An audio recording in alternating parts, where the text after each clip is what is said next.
Topic अपना चल रहा था, ये खत्म होने वाला है और बिल्कुल बढ़िया तरीके से पढ़ेंगे, सारी चीजें मस्त समझ में आएंगी कहीं से कहीं तक। ठीक है, चलिए तो शुरू करते हैं।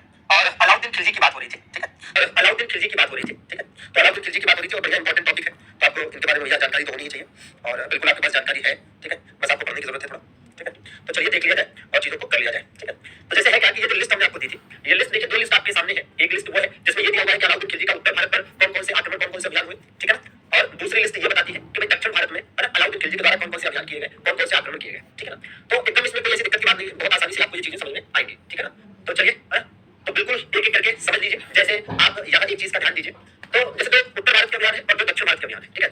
जैसे एक बार ओवरऑल एक व्यू ले लिया जाए कि देखिए उत्तर भारत के अभियानों में गुजरात अभियान है, रणथंभौर अभियान है, चित्तौड़ अभियान है, मालवा अभियान है, सिवान अभियान है और जालौर अभियान है, ठीक है। जिसमें से ये आपको करेक्शन कराया था कि इसको भैया 1297-98 रखिएगा, क्या रखिएगा 1297-98, ठीक है। वाकई में 1297 में आक्रमण हुआ था और अंततः 1298 में जीत मिली थी, ठीक है। तो 1297-98 इसका टाइम पीरियड है। बाकी सबका टाइम पीरियड अगर आप देखेंगे तो ये है कि जैसे ये रणथंभौर अभियान भी है, रणथंभौर अभियान में भी आप देखेंगे कि आक्रमण शुरू हुआ था 1299 में, ठीक है। आक्रमण शुरू हुआ था यहाँ पर भी कब 1299 में और खत्म हुआ था जाकर कब 01 मतलब 1301 में जाकर के खत्म हुआ था, ठीक है ना। तो इसमें भी ऐसे ही था कि भाई 1299 में आक्रमण शुरू हुआ, लंबा चला आक्रमण और जाकर 1301 में मामला खत्म हुआ, ठीक है ना। तो 1301 में फाइनली जीत मिली।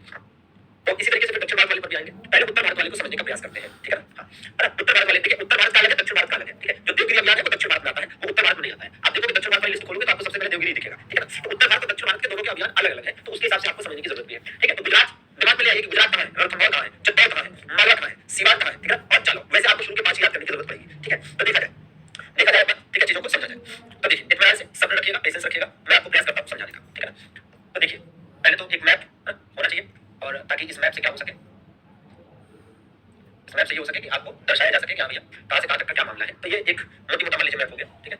अब इस मैप में दर्शाने का प्रयास करेंगे। देखिए इसमें एक चीज समझिए कि भाई ये हो गया आपकी दिल्ली, ये हो गया क्या, ये भैया दिल्ली, ठीक है, ये हो गई दिल्ली, ठीक है। और यहाँ पर हो गया क्या, यहाँ पर हो गया देवगिरी, क्या हो गया भाई देवगिरी, देवगिरी कह रहे हैं, ये काला मानिकपुर है, क्या भैया ये काला मानिकपुर है, काला मानिकपुर, ठीक है। आप जानते हैं कि अलाउद्दीन खिलजी पहले क्या था, पहले यहाँ का सुल्तान था, सॉरी सूबेदार था, पहले यहाँ का क्या था, सूबेदार था। तो अलाउद्दीन खिलजी पहले क्या हुआ करता था, सूबेदार हुआ करता था। अलाउद्दीन खिलजी पहले दोस्तों क्या हुआ करता था, ये पहले सूबेदार हुआ करता था, ठीक है ना। पहले क्या हुआ करता था, पहले ये सूबेदार हुआ करता था, ठीक है ना। हाँ, तो पहले ये सूबेदार हुआ करता था और जब दिल्ली का सुल्तान, फिर आगे चलकर क्या हुआ भैया, तो दिल्ली का ये सुल्तान बना। आगे चलकर क्या हुआ कि भाई दिल्ली का क्या हुआ, भाई दिल्ली का सुल्तान बना, दिल्ली का सुल्तान बना, ठीक है। तो भैया ये क्वेश्चन पूछा भी जाता है कई बार कि अलाउद्दीन खिलजी सुल्तान बनने से पहले कहाँ का सूबेदार था। अलाउद्दीन खिलजी सुल्तान बनने से पहले कहाँ का सूबेदार था, काला मानिकपुर का सूबेदार था, ठीक है। और फिर दिल्ली का सुल्तान बना, कैसे बना, तो भैया ये बना था किसको मारकर, अपने ही चाचा, अपने ही ससुर जलालुद्दीन खिलजी को मारकर बना था, ठीक है। अब इसके द्वारा जो अभियान किए गए हम उसको जरा डिनोट करते हैं। तो देखिए जैसे इसका जो एक अभियान हुआ वो यहाँ पर हुआ है, ठीक है भाई, ये कैसा क्षेत्र था, ये है गुजरात। एक दूसरा अभियान जो इसने किया वो रणथंभौर पर किया, जो कहाँ पड़ता है, राजस्थान। इसी प्रकार से एक अभियान इसने और कहाँ किया, चित्तौड़ पर किया। इसी प्रकार से इसने एक अभियान कहाँ पर किया, मालवा पर किया।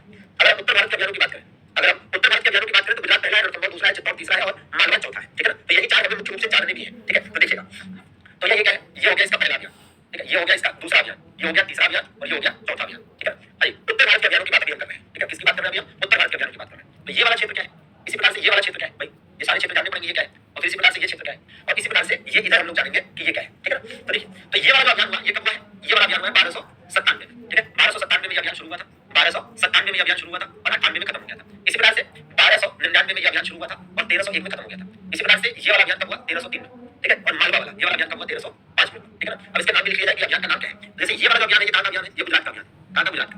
ये वाला अभियान है, ये कहाँ का है, ये रणथंभौर का है, कहाँ का है, रणथंभौर, ठीक है ना, रणथंभौर का है, ठीक है, रणथंभौर का है। ये कहाँ का है, ये वाला अभियान जो है ये चित्तौड़ का है, कहाँ का है, चित्तौड़ का है, ठीक है। अच्छा ये वाला अभियान कहाँ का है, ये मालवा का है, कहाँ का है, ये मालवा का है, ठीक है। अब इसमें ये देख लीजिए गुजरात वाले अभियान की अगर बात करें तो भाई गुजरात में जब जिस समय अभियान हुआ उस समय वहाँ का राजा या वहाँ का किंग कौन था, वहाँ का राजा या वहाँ का किंग कौन था। अब इसमें समझते चलेंगे और चीजें होती चलेंगी, ठीक है ना। हाँ काला मानिकपुर, ठीक है ना। अच्छा काला मानिकपुर प्रयागराज के निकट पड़ता है, ठीक है, बिल्कुल उत्तर प्रदेश में, ठीक है। तो किंग जो है गुजरात का जो किंग या राजा था, गुजरात का जो किंग या राजा था वो कौन था, रायकरण, क्या नाम था इसका, इसका नाम था रायकरण, ठीक है, क्या नाम था, रायकरण, ठीक है। तो गुजरात का जो राजा उस समय था उसने कौन था, रायकरण, ठीक है। रायकरण या कहीं कहीं पर रायकरण लिखा रहता है तो कोई दिक्कत नहीं है, रायकरण या रायकरण, ठीक है ना, रायकरण या रायकरण, ठीक है। तो रायकरण या रायकरण, ठीक है। ये कौन था भैया, गुजरात का शासक उस समय कौन था, देखिए अलाउद्दीन खिलजी के द्वारा, ठीक है ना। अच्छा भैया समझ में, ठीक है। देखिए ध्यान दीजिए, देखो है क्या कि गुजरात अलाउद्दीन खिलजी पहले तो सूबेदार था काला मानिकपुर का, फिर ये दिल्ली का सुल्तान बना, फिर ये दिल्ली का क्या हुआ भैया, सुल्तान बना। अब ध्यान रखिएगा कि गुजरात गुजरात अभियान क्या है, अलाउद्दीन खिलजी के सुल्तान बनने के बाद पहला अभियान है। तो अलाउद्दीन खिलजी का ये क्या है, ध्यान रखिएगा, यहाँ मैं मेंशन कर रहा हूँ भाई, ये पहला अभियान है, ये क्या है, ये अलाउद्दीन खिलजी का पहला अभियान है, वो भी कैसे, सुल्तान बनने के बाद पहला अभियान है, सुल्तान बनने के बाद, सुल्तान बनने के बाद पहला अभियान, ठीक है ना। तो ये एज इट इज याद रखना है कि सुल्तान बनने के बाद ये इसका पहला अभियान था, सुल्तान बनने के बाद, ठीक है, सुल्तान बनने के बाद। जैसे आपसे अगर क्वेश्चन पूछता है कि सुल्तान बनने के बाद अलाउद्दीन खिलजी का पहला अभियान किसके खिलाफ हुआ, तो आप बताएंगे किसके खिलाफ हुआ, गुजरात के खिलाफ हुआ, ठीक है ना। तो मतलब सीधा सीधा है, सीधा सीधा है कि फर्स्ट कैंपेन, ठीक है, फर्स्ट कैंपेन, सबका कमेंट दिख रहा है लेकिन अगर कमेंट पढ़ने बैठेंगे तो हजारों कमेंट है, हम पढ़ाएंगे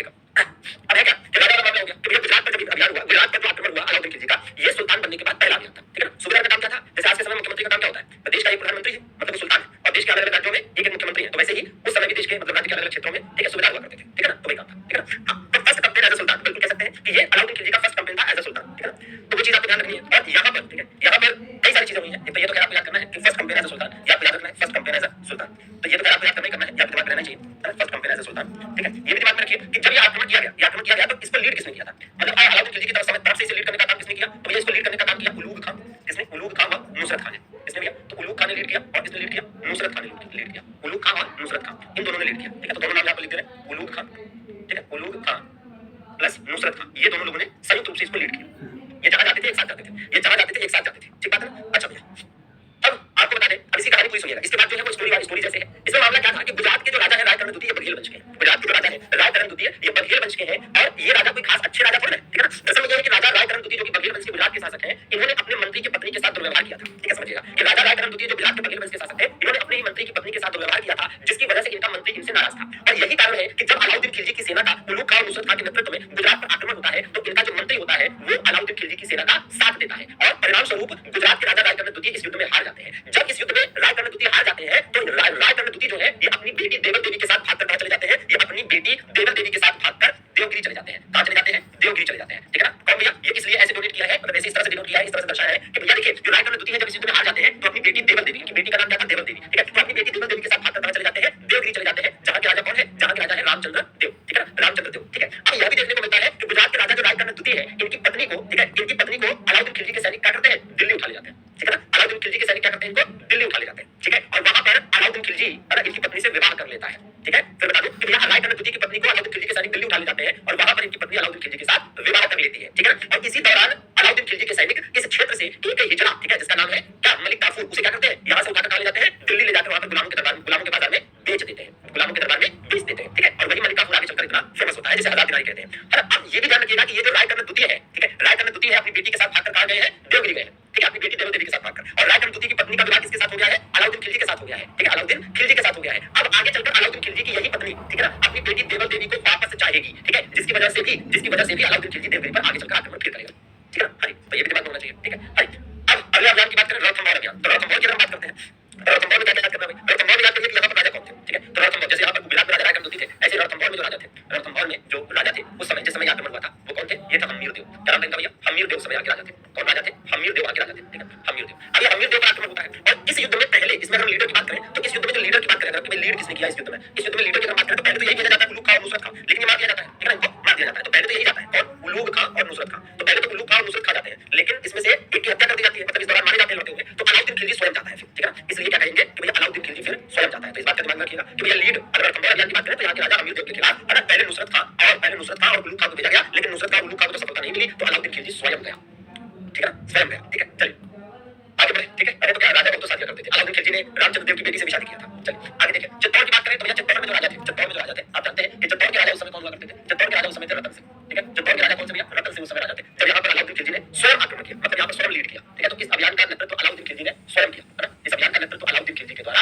स्वयं किया गया, अलाउद्दीन खिलजी के द्वारा इस अभियान का नेतृत्व स्वयं किया गया, ठीक है। और आप देखेंगे कि रानी पद्मिनी ने अंततः इसमें जौहर कर लिया, ठीक है। रानी पद्मिनी ने और राजपूत महिलाओं के साथ मिलकर जौहर कर लिया। देखिए दो जगहों पर जौहर देखने को मिलता है, ठीक है।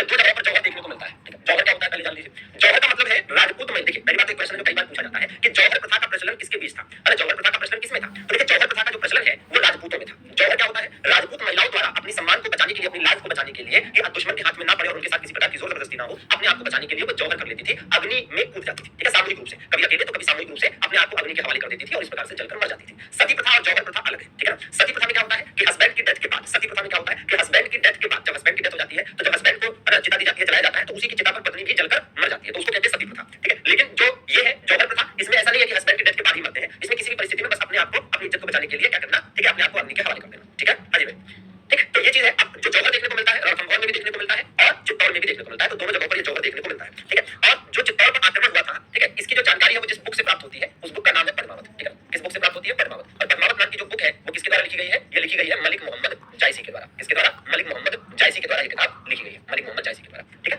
तो ये चीज है। अच्छा, चित्तौड़ के बारे में कहते हैं कि अलाउद्दीन खिलजी के नेतृत्व में दिल्ली की सेना ने, ठीक है ना, अलाउद्दीन खिलजी के नेतृत्व में दिल्ली की सेना ने चित्तौड़ के किले को कई महीने तक घेर कर रखा और उन्हें सफलता किसी प्रकार से कहीं से नजर नहीं आई।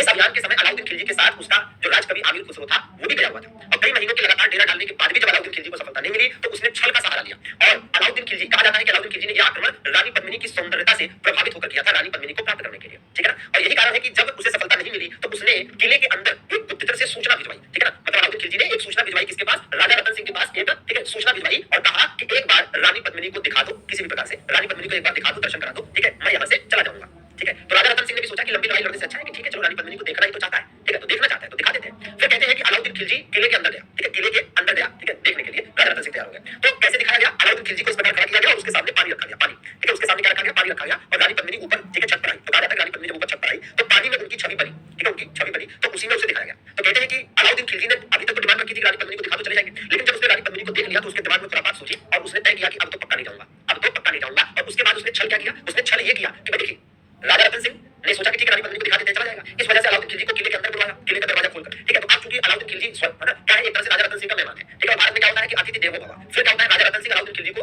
ड्रॉप करने के लिए, छोड़ने के लिए, होता नहीं कि कोई आया उसे थोड़ी दूर तक छोड़ कर आए, तो राजा रतन सिंह अलाउद्दीन खिलजी को छोड़ने के लिए उसके साथ साथ किले के बाहर तक चले जाते हैं। और जैसे ही किले के बाहर चले जाते हैं, ठीक है ना, जैसे ही किले के बाहर चले जाते हैं तो अलाउद्दीन खिलजी छल कपट से उन्हें बंदी बना लेता है, ठीक है ना, छल कपट से उन्हें बंदी बना लेता है और उसके बाद अब सूचना पहुंचाता है किले के अंदर कि रानी पद्मिनी को ले जाओ और राजा रतन सिंह को ले जाओ, ठीक है ना। अजय भैया राजा रतन सिंह को ले जाओ, ठीक है। अच्छा भैया अब आप देखेंगे कि राजा रतन सिंह को ले जाओ, रानी पद्मिनी को ले जाओ का संदेश जब किले के अंदर पहुंचता है तो राजपूत सैनिक, ठीक है ना, एकदम बिल्कुल गुस्से से आग बबूला हो जाते हैं। लेकिन वो राजपूत सैनिक इस समय मतलब नेतृत्व विहीन थे, क्योंकि उनका जो सेनापति था गोरा बादल, उनका जो सेनापति था गोरा बादल, वो भी नाराज था। गोरा बादल क्यों नाराज था, गोरा बादल राजा रतन सिंह के इस फैसले से नाराज था कि रानी पद्मिनी जो राजपूत शान की पहचान है, हम उन्हें अलाउद्दीन खिलजी को क्यों दिखाएं, और अलाउद्दीन खिलजी की किसी भी बात को हम क्यों माने, हम राजपूत हैं, हम अपनी शान के लिए सर कटाना जानते हैं, किसी को इस प्रकार से अपनी शान को दिखाना अच्छी बात नहीं। लेकिन राजा रतन सिंह ने गोरा बादल की एक न सुनी, ठीक है, जिसकी वजह से गोरा बादल नाराज होकर चले गए थे, ठीक है। लेकिन जब यह संदेश आया किले के अंदर तो रानी पद्मिनी, कहा जाता है कि रानी पद्मिनी ने गोरा बादल को खुजवाया, खोज निकाला और गोरा बादल, अरे गोरा बादल की समझिए, अरे गोरा बादल से रिक्वेस्ट किया कि भाई ऐसी ऐसी परिस्थिति है, अब बताओ क्या किया जाए, ठीक है। तो फिर उसके बाद गोरा बादल, ठीक है, गोरा बादल ने कहा कि राजा रतन सिंह की बात तो नहीं मानते हैं, मतलब मानते हैं क्योंकि उन्होंने ऐसा निर्णय लिया था, लेकिन अब बात आपके सम्मान की है तो आज सर कटा देंगे और चाहे सर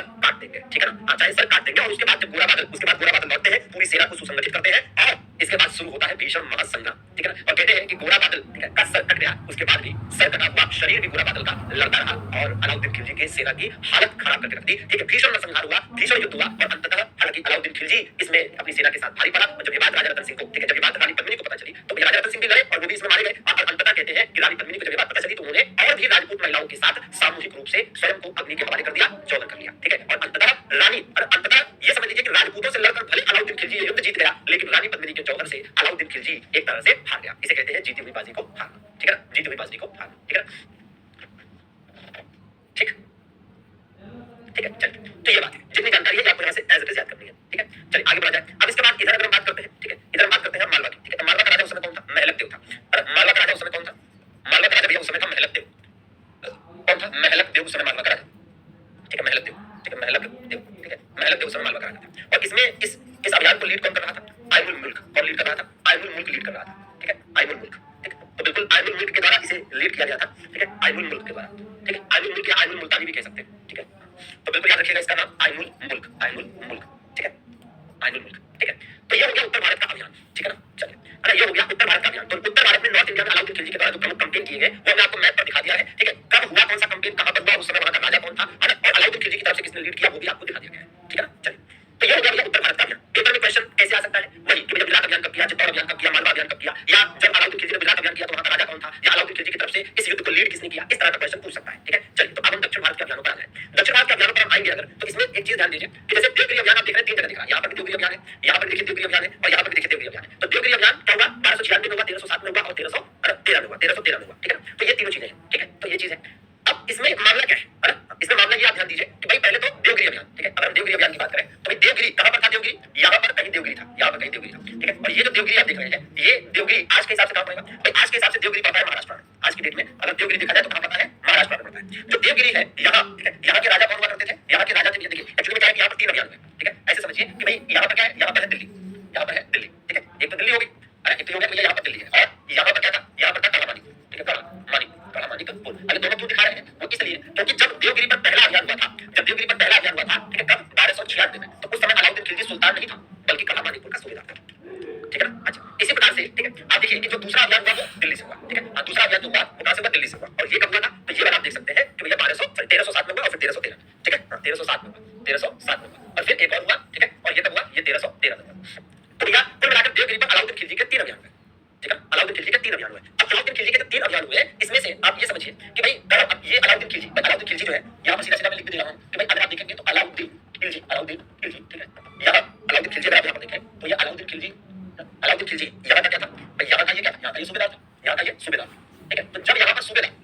खिलजी यहाँ पर सूबेदार था, जब अलाउद्दीन खिलजी यहाँ पर सूबेदार था, इसने 1296 में देवगिरी पर हमला किया था। और यह हमला क्या था? यह हमला दक्षिण भारत पर पहला मुस्लिम आक्रमण था। यह हमला दक्षिण भारत पर पहला मुस्लिम आक्रमण था। यह हमला क्या था? दक्षिण भारत पर पहला मुस्लिम आक्रमण था। दक्षिण भारत पर यह पहला मुस्लिम आक्रमण था, मतलब कह सकते हैं कि first Muslim invasion, first Muslim, ठीक है, परमाणु तुक का नाम था वो। चलिए, तो दक्षिण भारत पर पहला मुस्लिम आक्रमण ये था, ठीक है। और जिस समय यह आक्रमण हुआ उस समय यहाँ का राजा, यहाँ का किंग कौन था? तो जैसा हमने बताया रामचंद्र देव, ठीक है, कौन था भैया? रामचंद्र देव, ठीक है। तो रामचंद्र देव उस समय थे भैया, कौन थे? रामचंद्र देव, ठीक है, रामचंद्र देव, ठीक है। तो बिल्कुल आपको याद करना है रामचंद्र देव, ठीक है। रामचंद्र देव किस वंश के शासक थे? तो रामचंद्र देव भैया यादव वंश के शासक थे। कौन से वंश के शासक थे? यादव वंश के शासक, ठीक है ना, यादव वंश के शासक थे, यादव डायनेस्टी के शासक, ठीक है। और इसीलिए कई बार पेपर में पूछा भी गया है कि यादव की राजधानी मध्यकाल में क्या थी? तो भैया देवगिरी थी, ठीक है ना, बिल्कुल, हाँ बिल्कुल बिल्कुल बिल्कुल, ठीक है ना, यादव वंश, ठीक है। बहुत कुछ सीखना भी है और बहुत कुछ याद भी रखना है, ठीक है। हाँ जी, ठीक है। पहला जवाहर कौन था ये तो नहीं पता, ये तो किसी को भी नहीं पता कि पहली बार जवाहर कब हुआ था, ठीक है। तो ऐसा कोई इतिहास में मिलता नहीं है कि पहला जवाहर कौन सा था, अंतिम कौन सा था। चलिए ध्यान दीजिए, तो किंग भैया रामचंद्र देव, ठीक है। अच्छा, तो हमने कहा कि जब अलाउद्दीन खिलजी काला मानिकपुर का सूबेदार था तो 1296 में देवगिरी पर आक्रमण किया। ये दक्षिण भारत पर पहला मुस्लिम आक्रमण था, जिस समय यहाँ का राजा रामचंद्र देव था, जो कि यादव वंश का था। और दक्षिण भारत पर अलाउद्दीन खिलजी के द्वारा आक्रमण किए जाने का उद्देश्य क्या था? धन दौलत लूटना, धन दौलत लूटना, ठीक है ना। क्या करना भैया? धन दौलत लूटना, ठीक है ना। अच्छा, अब यहाँ पर जब रामचंद्र देव को अलाउद्दीन खिलजी हरा देता है तो रामचंद्र देव टैक्स देने का नियमित टैक्स, नियमित रूप से, ठीक है, नियमित रूप से कर, नियमित रूप से कर, नियमित रूप से कर भेजने का वादा करते हैं, ठीक है। मतलब ये वादा करते हैं कि मैं आपके अधीन रहूंगा और आपको नियमित रूप से टैक्स भेजता रहूंगा, नियमित रूप से, ठीक है, नियमित रूप से कर भेजने का वादा, ठीक है ना। तो यहाँ पर नियमित रूप से कर भेजने का वादा रामचंद्र देव करते हैं, ठीक है ना। अरे मतलब कह सकते हैं कि प्रॉमिस टू सेंड, मतलब यहाँ पर क्या होता है कि अलाउद्दीन खिलजी को मतलब ये है कि रामचंद्र देव वादा करते हैं कि मैं आपको नियमित रूप से टैक्स भेजूंगा, तो भैया ये चीज हो जाती है। लेकिन जब इसी वादे को नहीं निभाते हैं तो फिर दूसरा आक्रमण होता है 1307 में, ठीक है। 1307 में दूसरा आक्रमण होता है, तो हम यहाँ पर मेंशन कर रहे हैं देवगिरी पर अलाउद्दीन का, देवगिरी पर दूसरा आक्रमण, ठीक है। देवगिरी पर अलाउद्दीन का दूसरा आक्रमण, देवगिरी पर अलाउद्दीन का दूसरा आक्रमण यहाँ पर होता है, का दूसरा आक्रमण होता है, ठीक है ना। आइए हाँ बिल्कुल बिल्कुल, क्लास किस लिए है जो कमेंट नहीं पढ़ता, ये बहुत अच्छा कमेंट है। अलाउद्दीन का ये दूसरा आक्रमण था, जो आक्रमण था क्योंकि टैक्स देने का अपना वादा नहीं निभाया, ठीक है। तो जो रामचंद्र देव ने यहाँ पर वादा किया था कि नियमित रूप से टैक्स भेजते रहेंगे, उस वादे को इन्होंने नहीं निभाया, ठीक है ना, उस वादे को इन्होंने नहीं निभाया। तो इसी वजह से यह दूसरा आक्रमण हुआ, ठीक है। अब यह जब दूसरा आक्रमण हुआ, ठीक है, आइए अब ये जब दूसरा आक्रमण हुआ ना तब क्या हुआ पता है? अलाउद्दीन के सैनिक रामचंद्र देव को देवगिरी से उठाकर दिल्ली ले गए कि चलो तुम ज्यादा हो गया, ठीक है ना। हाँ, यही वाला आक्रमण था जो दोनों कारणों से हुआ था। इसमें दो कारण थे भाई, जो अलाउद्दीन का दूसरा आक्रमण देवगिरी पर हुआ, इसके दो कारण हैं। एक तो ये कि जो देवर देवी थी, ठीक है, मतलब याद करिए जो गुजरात के राजा रायगढ़ की पत्नी ने विवाह कर लिया था अलाउद्दीन खिलजी से, तो उन्हें अपनी बेटी वापस चाहिए थी, जो देवगिरी में जाकर संभल लिए बैठी थी, ठीक है ना। तो एक तो वापस चाहिए थी, दूसरा रामचंद्र देव ने टैक्स देने का वादा नहीं निभाया था, तो ये दूसरा आक्रमण हुआ। तो इस आक्रमण के बाद अलाउद्दीन खिलजी के सैनिक देवगिरी के राजा रामचंद्र देव को दिल्ली ले जाते हैं। लेकिन अब ऐसा नहीं कि रामचंद्र देव को दिल्ली ले जाकर मार दिया जाता है, ऐसा कुछ भी नहीं है, मार नहीं दिया जाता, बल्कि अलाउद्दीन खिलजी उनका स्वागत करता है। क्यों? क्योंकि अलाउद्दीन खिलजी ने दिमाग लगाया, उसने दिमाग लगाया कि अगर देवगिरी के राजा रामचंद्र देव पूरी तरह से हमारे सपोर्ट में आ जाए तो हम देवगिरी को मुख्यालय बनाकर दक्षिण भारत के और जो विभिन्न क्षेत्र हैं उनको जीत सकते हैं, है ना। दक्षिण भारत के जो और क्षेत्र हैं हम उनको क्या कर सकते हैं? जीत सकते हैं, उस पर आक्रमण करके, समझ रहे हो आप? तो ये इसने प्लान बनाया, क्या किया जाए? अलाउद्दीन खिलजी का प्लान था कि रामचंद्र देव को मित्र बनाओ, पूरी तरह से सपोर्ट में लो और देवगिरी को मुख्यालय बनाकर दक्षिण भारत के अलग अलग क्षेत्रों को जीतना शुरू करो, और यही हुआ, ठीक है ना, यही हुआ, ठीक है। खैर, तो इसके बाद देवगिरी को मुख्यालय बनाकर दक्षिण भारत के अलग अलग अभियान किए गए, वारंगल पर अभियान किया गया, द्वार समुद्र पर किया गया, पांड्य राज्य पर किया गया, ये तो किया गया, ठीक है ना। वारंगल आप देखेंगे तो आज के हिसाब से तेलंगाना वाले क्षेत्र में पड़ता है, कहां पर? तेलंगाना वाले क्षेत्र में पड़ता है। द्वार समुद्र की बात करेंगे तो आज की डेट में कर्नाटक वाले क्षेत्र में पड़ता है, कर्नाटक। और पांड्य की बात करें तो ये तमिलनाडु वाला जो क्षेत्र है वहां पर पड़ता है, ठीक है। तो क्षेत्रों पर आक्रमण हुआ, ठीक है। और अंततः आप देखिए कि देवगिरी पर तीसरा आक्रमण हुआ, कब हुआ? जब रामचंद्र देव की डेथ हो गई, रामचंद्र देव की क्या हुई? डेथ हो गई, ठीक है ना। रामचंद्र देव की डेथ हो गई और यहाँ पर नया राजा हुआ, यहाँ पर न्यू किंग आया और उस न्यू किंग का नाम क्या था? शंकर देव। ये रामचंद्र देव का बेटा था, शंकर देव, ठीक है। और इसने क्या किया? शंकर देव ने अलाउद्दीन खिलजी की अधीनता स्वीकार करने से इनकार कर दिया। शंकर देव ने अलाउद्दीन खिलजी की अधीनता स्वीकार करने से इनकार कर दिया, ठीक है ना। शंकर देव ने क्या किया? भाई शंकर देव ने अलाउद्दीन खिलजी की अधीनता स्वीकार करने से इनकार कर दिया, ठीक है ना। तो इससे क्या हुआ?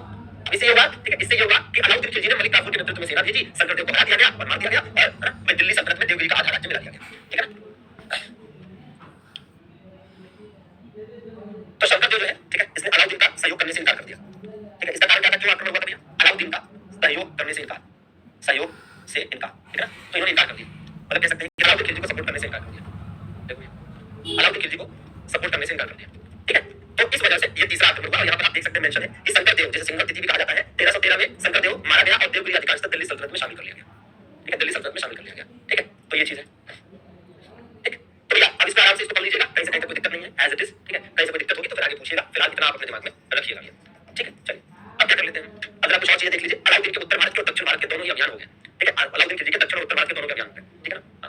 अरे राजा का क्या हुआ वो जाने, राजा का क्या हुआ वो जाने ना, ठीक है। हर चीज जानकर क्या करोगे कि जो गुजरात वाला राजा भाग करते हुए गया था उसका क्या होगा? मर गया होगा भाई, इतना तो है ना, पढ़ा जाता है, क्यों भाई समझ लो। देखो भैया अलाउद्दीन खिलजी के मंत्रिपरिषद में देखिएगा तो दीवान वजारत जो था वो वजीर हुआ करता था, दीवान रिसालत क्या था? विदेश विभाग, ठीक है, हुआ करता था, ठीक है। दीवान इंशाअ शाही आदेश का पालन करता था, ठीक है। दीवान आदेश सैन्य मंत्री हुआ करता था, ठीक है। तो ये फैक्चुअल डाटा है, इसको आपको एज इट इज याद करना है। इसी प्रकार से अलाउद्दीन खिलजी के जो बाजार नियंत्रण के अधिकारी थे, ठीक है ना, अलाउद्दीन खिलजी के जो मार्केट कंट्रोल करने वाले ऑफिसर्स थे वो कौन कौन से? जैसे बारिद ए मंडी, ये बाजार निरीक्षक था। बाजार निरीक्षक को क्या कहते थे? बारिद ए मंडी कहते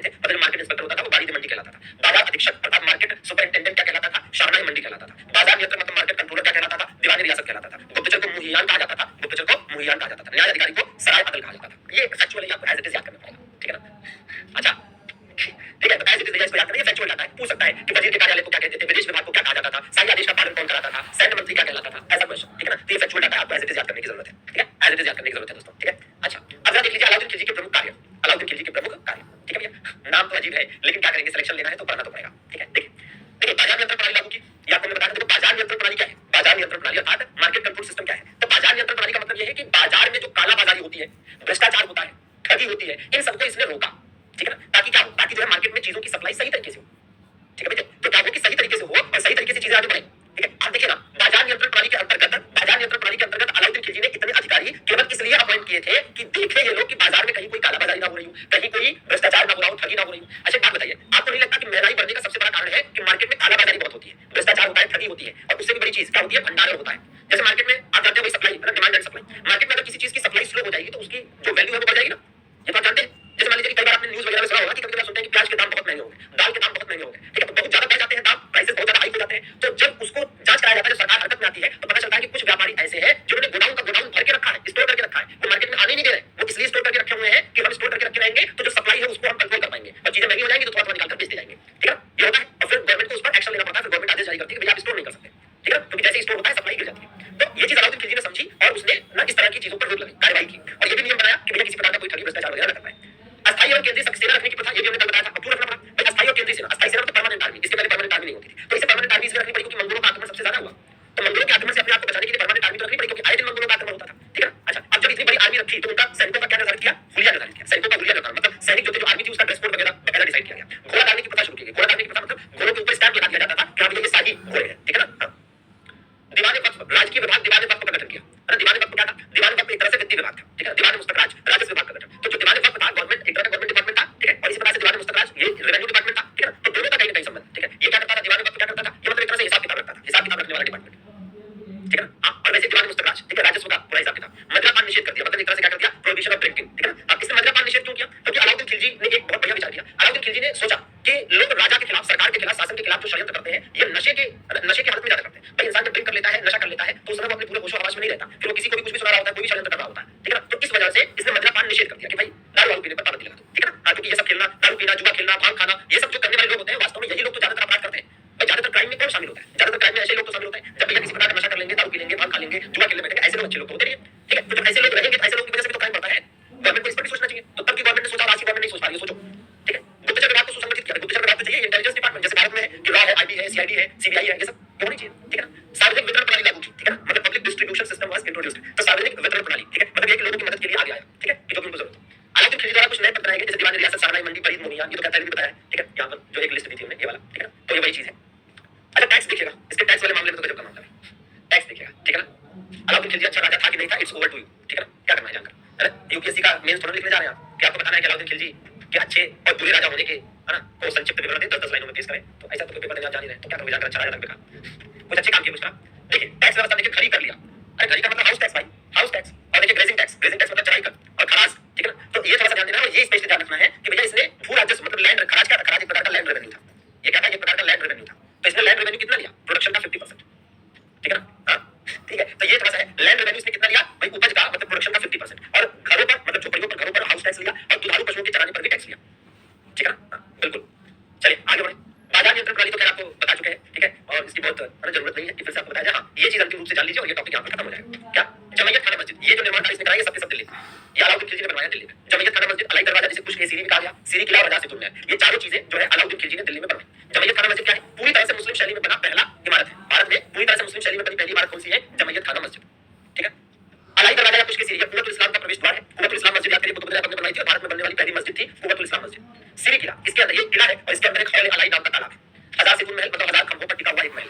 ठीक है, खिलजी वंश का अंतिम शासक मुबारक शाह खिलजी था, जो कि प्रथम सुल्तान था, जिसने स्वयं को खलीफा घोषित किया था, ये पहले ही बता चुके हैं। ठीक है, ये उसी का इंग्लिश वर्जन है। और इसी के साथ ये सेशन यहाँ पर समाप्त होता है, ये टॉपिक यहाँ पर समाप्त होता है। ठीक है, यहाँ अगले दिन मुलाकात करेंगे तो हम एक नया मंच पढ़ रहे होंगे, तुगलक मंच, और अगले 2 दिन में आपकी डेली डायनेस्टी खत्म हो जाएगी। ठीक है, अच्छा कल तो सैटरडे है, तो कल आपका डाउट सेशन रहेगा, मतलब मंडे ट्यूसडे 2 दिन क्लास होगी, तो आपकी पूरी डेली डायनेस्टी मतलब ये टॉपिक खत्म होगा, और फिर हम विजयनगर और मेमोरी साम्राज्य और मुगलों की तरफ बढ़ेंगे। ठीक है, बाकी 4 बजे वाली क्लास याद है ना, कितने लोग आपसे 4 बजे वाली क्लास में आ रहे हैं भाई लगातार, आ रहे कि नहीं आ रहे, जरूरत नहीं पड़ी भाई इसकी। खैर कितने लोग आ रहे हैं,